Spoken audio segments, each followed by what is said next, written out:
तो बुलेटिन में देश और दुनिया की तमाम बड़ी खबरों पर चर्चा करेंगे एक एक अपडेट के साथ। लेकिन सबसे पहले बात बारिश और बाढ़ की कर लेते हैं। देश के कई राज्यों में बाढ़ से हाहाकार की स्थिति आ गई है। असम में 25 लाख से ज्यादा लोग प्रभावित हो गए हैं और बाढ़ से असम में अब तक 62 लोगों के मौत की खबर सामने आ रही है। तो भीषण हालात बारिश और बाढ़ की वजह से असम में पिछले साल भी बरसात के वक्त आपको याद होगा कुछ ऐसी आफत की बारिश वहां देखने को मिली थी और लगभग पूरा राज्य दरिया में तब्दील हो गया था।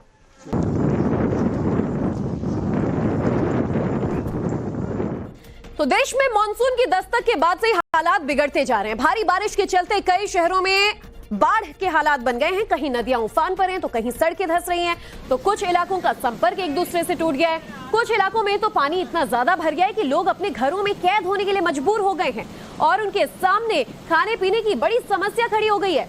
हालात फिलहाल सुधरने वाले भी नजर नहीं आ रहे हैं और वो इसलिए क्योंकि मौसम विभाग ने कई शहरों में भारी बारिश की चेतावनी जारी की है। उन शहरों में वो जगह भी शामिल हैं जहां अभी बारिश ने बाढ़ जैसे हालात पैदा कर दिए। मतलब मंजर अभी और ज्यादा भयावह हो सकता है। फिलहाल अभी से शहरों में बाढ़ के हालात हैं, तो सोचिए और बारिश के बाद क्या परिस्थिति हो सकती है। तस्वीरें आपको हम दिखा रहे हैं, ये किसी एक राज्य की नहीं, उत्तराखंड के हल्द्वानी से लेकर राजस्थान, मध्य प्रदेश, बिहार की तस्वीरें। हर तरफ सैलाब का सितम।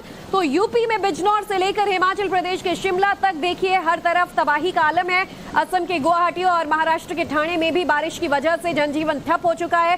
सड़कें दरिया में तब्दील हो चुकी हैं। गाड़ियों के बजाय रोड पर नाव चलते नजर आ रहे हैं और ऐसे भीषण हालात देश के कोने कोने से सामने आ रहे हैं। और वो तस्वीरें भी आपको हम लगातार दिखा रहे हैं कि कैसे बारिश का यहाँ ब्रेक फेल होता नजर आ रहा है। और पहाड़ों से बारिश के बीच सैलाब की हैरान कर देने वाली तस्वीरें सामने आ रही हैं। कुदरती क्रोध के सामने आखिर क्या सड़कें, क्या पुल, क्या इमारतें, सब धराशायी होते नजर आ रहे हैं। बड़ी खबर अल्मोड़ा से आ रही है। उत्तराखंड में भारी बारिश का रेड अलर्ट यहां जारी कर दिया गया है। अल्मोड़ा में सैलाब के बीच एक पुल टूट गया। पुल के टूटकर नीचे गिरने का वीडियो आप देख पाएंगे जो कैमरे में कैद हुआ है। रामनगर से रानीखेत और अल्मोड़ा को जोड़ने वाली ये सड़क की घटना बताई जा रही है।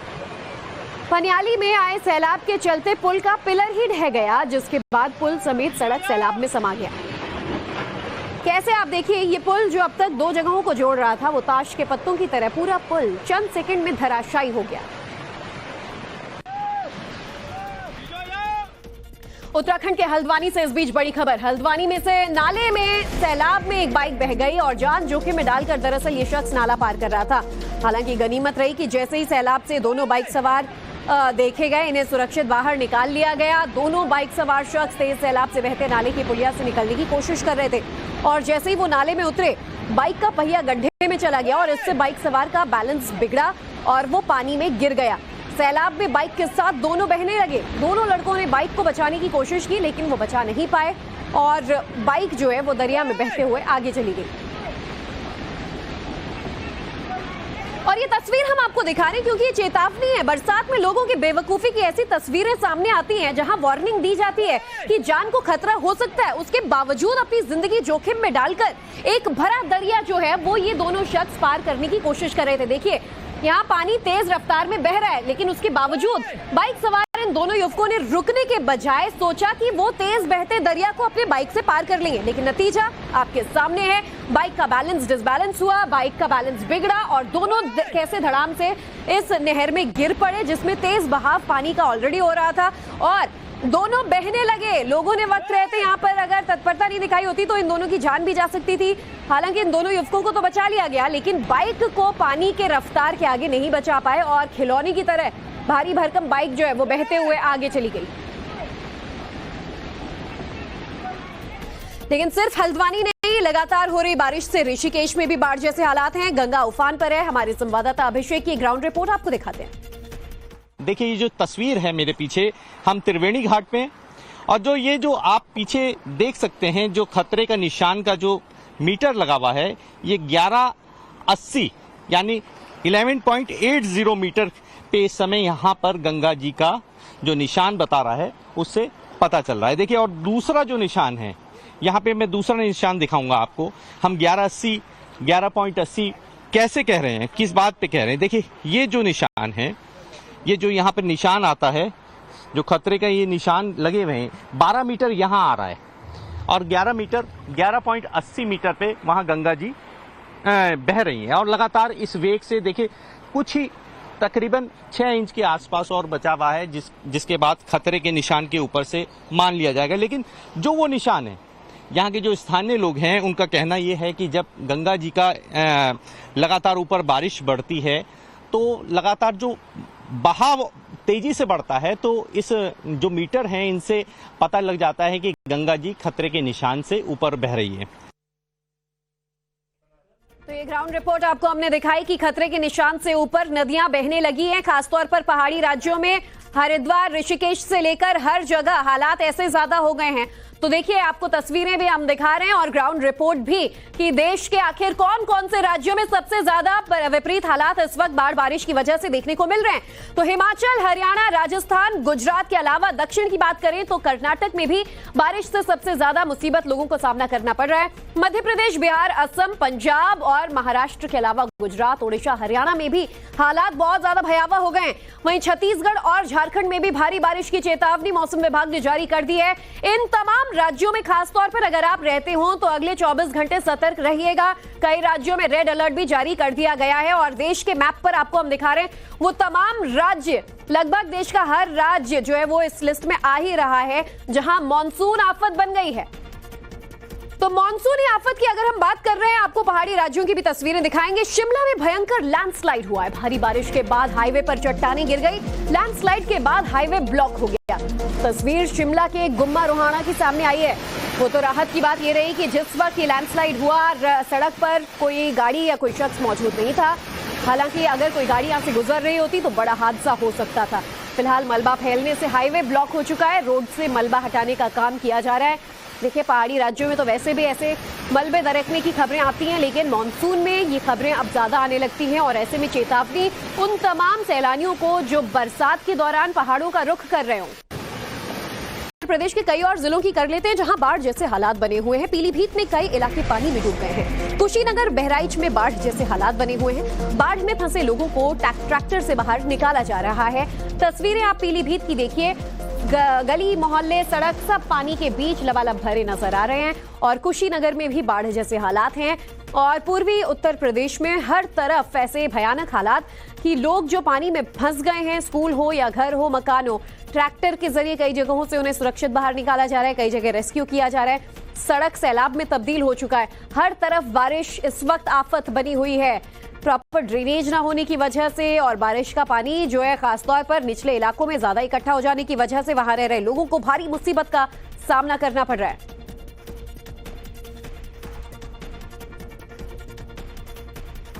तो वहीं आपको तस्वीरें हमने उत्तर प्रदेश के अलग अलग जिलों से दिखाई है। आफत की बारिश कहां इस वक्त जो लोगों के लिए मुसीबत बन रही है।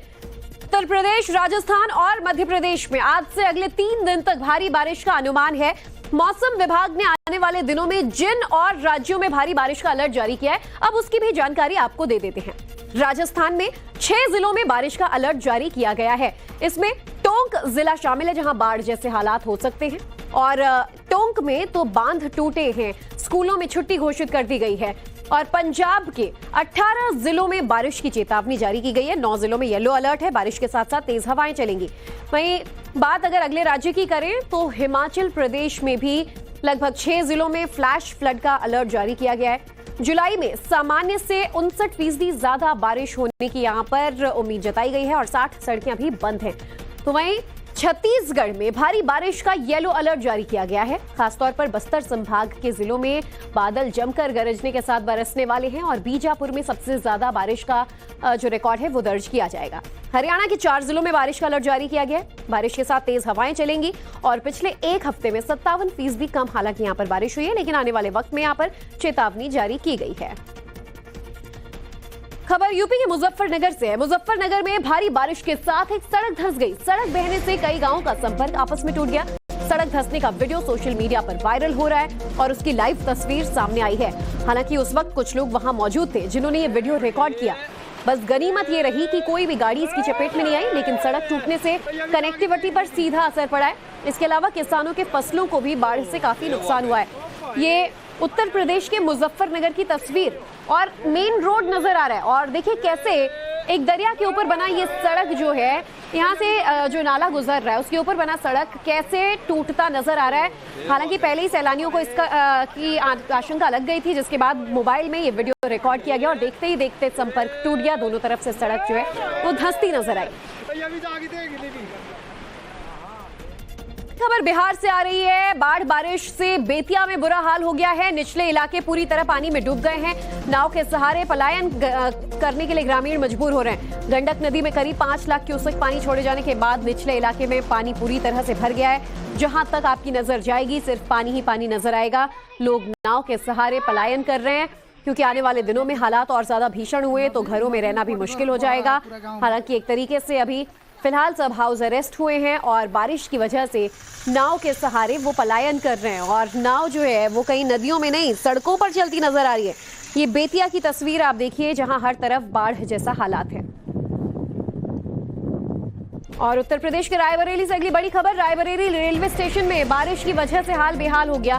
टिन शेड से पानी टपक रहा है और बारिश का पानी प्लेटफॉर्म पर बैठे यात्रियों को काफी ज्यादा परेशान कर रहा है। पानी ने यात्रियों की मुसीबत बढ़ा दी है।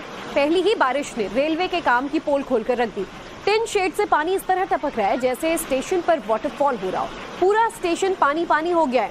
ये रायबरेली की तस्वीर आपको हम दिखा रहे हैं। यहाँ पर देखिए कि जो शेड ऊपर लगा रहता है उसका काम किस कदर किया गया है कि कोई वाटरफॉल सा मंजर आपको नजर आएगा, लेकिन ये बरसात का पानी है और नीचे बैठे जो पैसेंजर्स हैं, यात्री हैं, उनके लिए कितनी मुसीबत वाली बात हो जाती है कि जिस शेड का सहारा वो पानी से बचने के लिए लेते हैं उसी में पानी भर चुका है।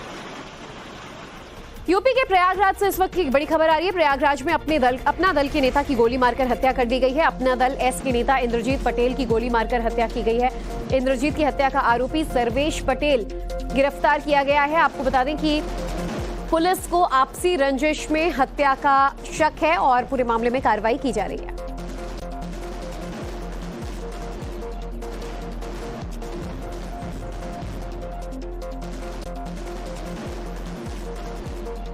खबरों में आगे बढ़ते हैं। हाथरस हादसे की जांच अब तेजी से जारी है। न्यायिक जांच आयोग ने कई लोगों के बयान दर्ज कर लिए हैं। जुडिशियल टीम को अब तक कई अहम जानकारियां मिल चुकी हैं। घटनास्थल से जुड़ी वीडियो को भी टीम ने देखा है और आम लोगों से जांच आयोग की टीम ने मुलाकात कर सवाल जवाब किए और काफी सारी जानकारी जो है वो एकत्रित की है। 2 महीने के अंदर ये रिपोर्ट भी तैयार हो जाएगी।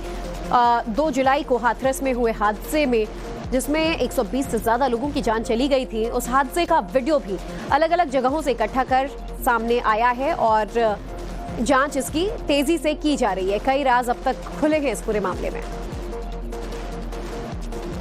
यहाँ 3 लोग थे। यहाँ पर 3 लोग हैं। हाँ 3 है जो टीम बनी है। आपसे क्या कैसे सवाल किए गए थे? हमसे घटना के बारे में पूछा गया हमसे और क्या देखा उन्होंने, हमने क्या देखा उन्होंने पूछा। हमने जो देखा हमने बताया। बाबा के बारे में पूछा कि बाबा चाहता था रोक सकते थे। मैं हाँ बिल्कुल, बाबा चाहते तो इस घटना को रोकने का प्रयास कर सकते थे पूरा, और बाबा के लोग मानते भी, क्योंकि बाबा को भगवान मानते हैं।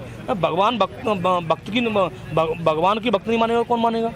भगवान जो बाबा चाहते तो इस घटना को रोक सकते थे। बाबा ने बहुत बड़ी भूल की। बाबा की आर्मी तो उस समय मौके पर थी तो आपको दोबारा बुलाने का कोई? हाँ दोबारा बुलाने की मुझसे कही है। हमारे पास नोटिस आएगा, हम दोबारा जाएंगे।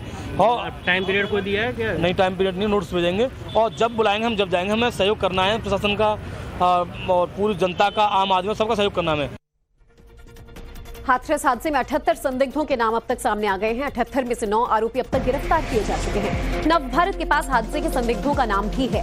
सर्वेलांस के जरिए बाकी आरोपियों की तलाश में पुलिस जुट गई है। देखिए इस पूरे मामले में बाबा की जो पर्सनल आर्मी थी, जो कथित ब्लैक कमांडोज थे, वो सुरक्षा की जिम्मेदारी यहाँ पर देख रहे थे और पुलिस को भी अंदर जाने की इजाजत नहीं दी गई थी। ऐसे में अब तस्वीरों के जरिए भी देखा जा रहा है कि आखिर जिम्मेदारी किस किस पर थी और कौन कौन इस हादसे का असली दोषी है।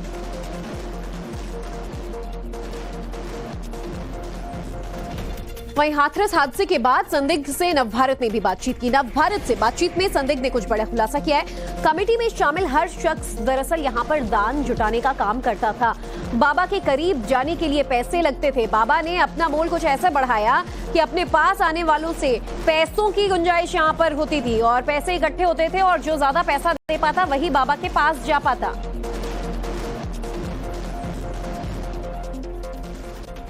तो तो हाथरस हादसे को लेकर राहुल गांधी ने भी मुख्यमंत्री योगी आदित्यनाथ को एक खत लिखा है। खत में राहुल ने पीड़ितों से मुलाकात का जिक्र किया है और दोषियों के खिलाफ सख्त कार्रवाई की मांग योगी आदित्यनाथ से की है। चिट्ठी के जरिए राहुल गांधी ने योगी आदित्यनाथ से मुआवजा राशि बढ़ाने का आग्रह किया है। आपको बता दें, राहुल गांधी हाथरस पहुंचे थे, पीड़ित परिवारों से उन्होंने मुलाकात की थी और इसके बाद योगी आदित्यनाथ को यह खत लिखा है।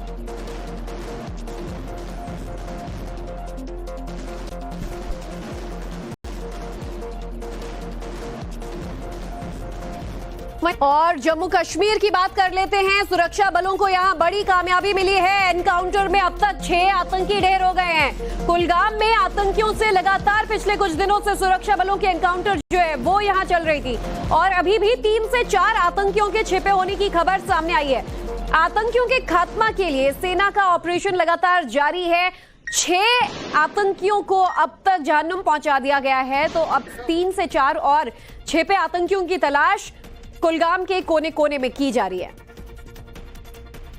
वहीं कुलगाम में डॉग स्क्वाड के जरिए भी सर्च ऑपरेशन किया जा रहा है। आतंकियों की तलाश में सीआरपीएफ भी जुटी हुई है। सुरक्षा बलों का जॉइंट ऑपरेशन जारी है। जम्मू कश्मीर पुलिस से लेकर भारतीय सेना और सीआरपीएफ जो है वो हर तरफ से आतंकियों को घेरे हुए हैं और दक्षिणी कश्मीर के 2 जगहों पर बताया जा रहा है कि मुठभेड़ चल रही है और आतंकियों को घेरा गया है। के हिसाब से दो अलग अलग एनकाउंटर साइट्स पे एनकाउंटर्स हुए हैं।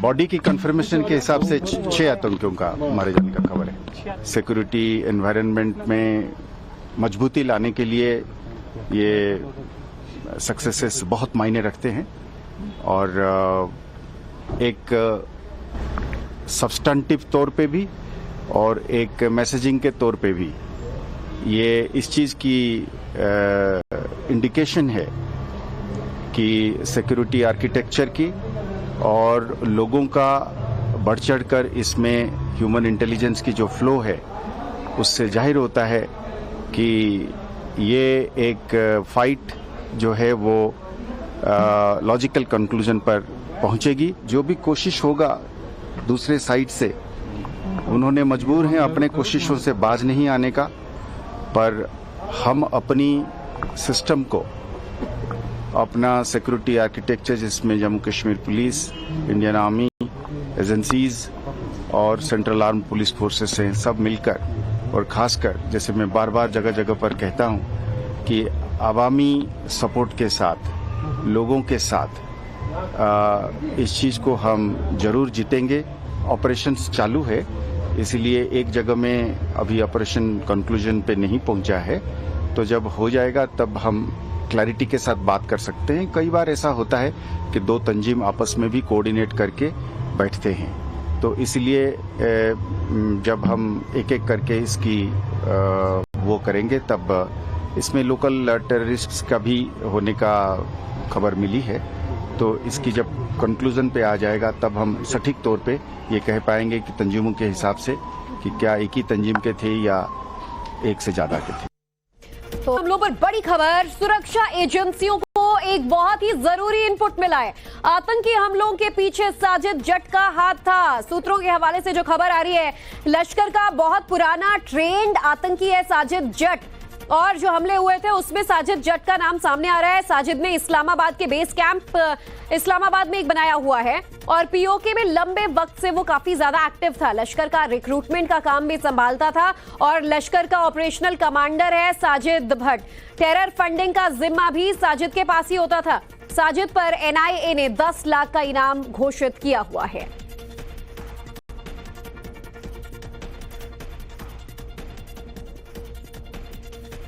आज भगवान जगन्नाथ की रथ यात्रा की शुरुआत हो गई है। पश्चिम बंगाल की मुख्यमंत्री ममता बनर्जी ने भगवान जगन्नाथ की रथ यात्रा महोत्सव के अवसर पर इस्कॉन मंदिर में पहुंचकर पूजा अर्चना की। इसके बाद रथ यात्रा में भी शामिल हुई।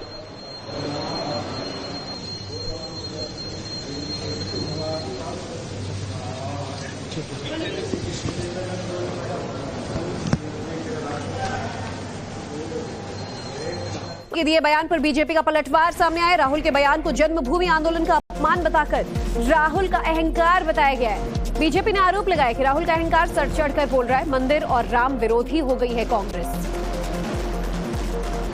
राहुल गांधी का हिंदू विरोध और हिंदू नफरत अब सर चढ़कर बोल रहा है। 99 सीटें क्या आ गई तो इस प्रकार का अहंकार। राहुल गांधी ने गुजरात में बोला है कि जिस मूवमेंट को अडवाणी जी ने शुरू किया था, जिसका सेंटर अयोध्या था, इसका मतलब राम जन्मभूमि आंदोलन की बात कर रहे हैं, उस मूवमेंट को हमने, इंडिया अलायंस ने अयोध्या में हरा दिया।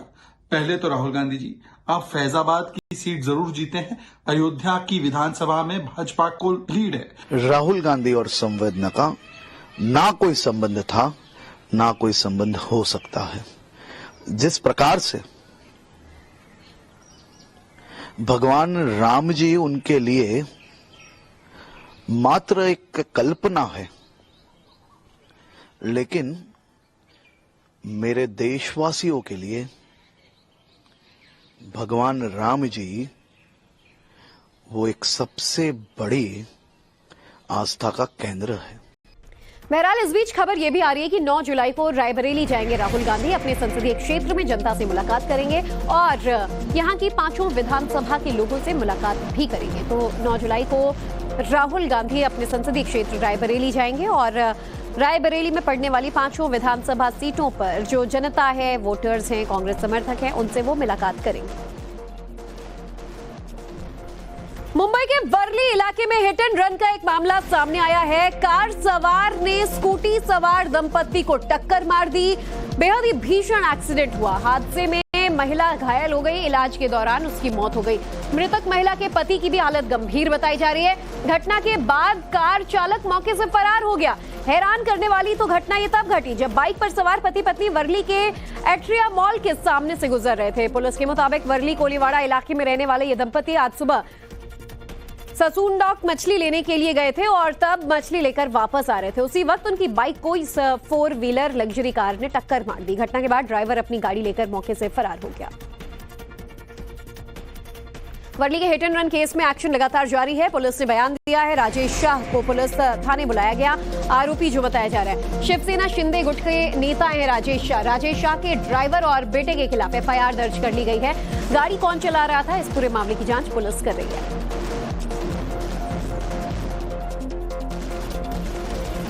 तो वही हिट एंड रन मामले पर सीएम शिंदे का भी बड़ा बयान सामने आया। हिट एंड रन मामले में बेहद दुर्भाग्यपूर्ण इस घटना को मुख्यमंत्री एकनाथ शिंदे ने बताया। कहा किसी को भी बख्शा नहीं जाएगा, कानूनी कार्रवाई सख्ती से की जाएगी।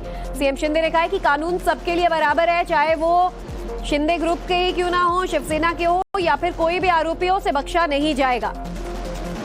जो मुंबई में हिट एंड रन का जो घटना जो हुई है बहुत ही दुर्भाग्यपूर्ण है, दुखद है और मैंने पुलिस के साथ बात की है, मेरी बातचीत हुई है।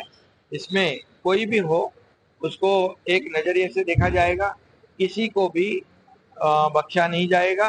कानूनी कार्रवाई जो है वो सख्त की जाएगी नियम के अनुसार। वो जो भी हो कानून के सामने सब बराबर है। तो हिट एंड रन केस में सियासत बहुत तेज हो गई है। पीड़ित परिवार से आदित्य ठाकरे मुलाकात करने पहुंचे। पुलिस थाने में प्रदीप नखावा से मुलाकात की। आपको बता दें पति पत्नी जो 2 लोग बाइक पर सवार थे। हालांकि पत्नी की इलाज के दौरान मौत हो गई और पति की हालत गंभीर बताई जा रही है। परिवार से मिलने पहुंचे आदित्य ठाकरे, तस्वीरें आपके सामने, और इसके बाद थाने में भी जाकर प्रदीप नखावा से मुलाकात की।